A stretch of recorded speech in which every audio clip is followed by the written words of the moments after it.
if everything is written, then human beings have no free will. This is the opposite response to that. And the Christians and others had been debating about this issue for centuries before. So this ideas swirled in the society in Syria, in Antioch, in Jerusalem, in Persia, in Greece. These ideas were reflected upon, right? And the different societies, different communities, different schools of thought, philosophies evolved to explain how it is.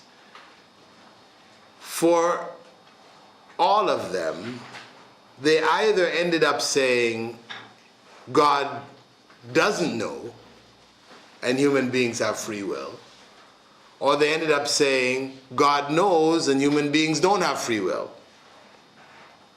These are the two positions that were held. Islam, as Prophet Muhammad ﷺ taught from Allah subhanahu wa ta'ala, expresses the issue of human free will from both perspectives. That on one hand, Allah knows everything, but on the other hand, human beings have free will. For the philosophers, how can you put these two things together? Well, for Muslims, the hows we have left to Allah. The hows we have left to Allah. He knows best how these two things come together. For us, it is enough to know that we have free will, for which we are rewarded or punished when we make choices. If there were no free will, then the judgment would be meaningless. It would be an exercise in futility. So the very fact that there is a judgment, it means that we have free will.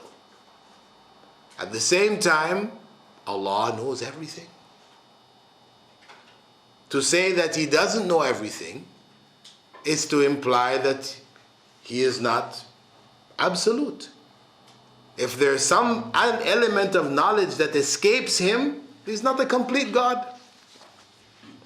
Because the true God, as He should be omnipotent, having power over all things, He should be omniscient, having knowledge of all things. So we accept that, and we accept that. Our simple formula is to say that human beings have free will, but whatever they do as an expression of their free will was already known to Allah.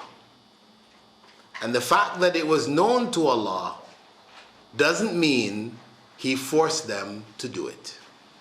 That's our simple explanation. So yes, we do, through our choices, determine the paths that our lives take by the will of Allah, because many times we make choices and we cannot manifest these choices. We make choices all the time. In our studies, we went to university and we say most of us planned to get PhDs, but most of us didn't get it. Right? Most of us planned, okay, after getting a PhD, those of us who got PhDs, that after getting PhD, we're going to do this, that, and the other. Most of us didn't.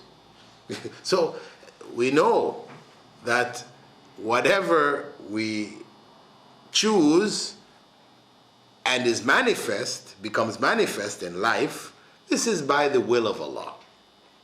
But it is connected to our choice, and it was already known by Allah. So that's as far as we need to go. Others who, feel, no, we have to philosophize. We have to be able to understand this. You see, actually, they are setting themselves up to say, we should have the same knowledge as Allah to understand how this works. But, brother, you can't even understand how this world was created in the first place. So why are you talking about something which is even beyond that? There's so much about life that we don't understand, that we go along with, we accept this is how it is, and we carry on with it. You know, what makes you think that it is necessary for you to understand?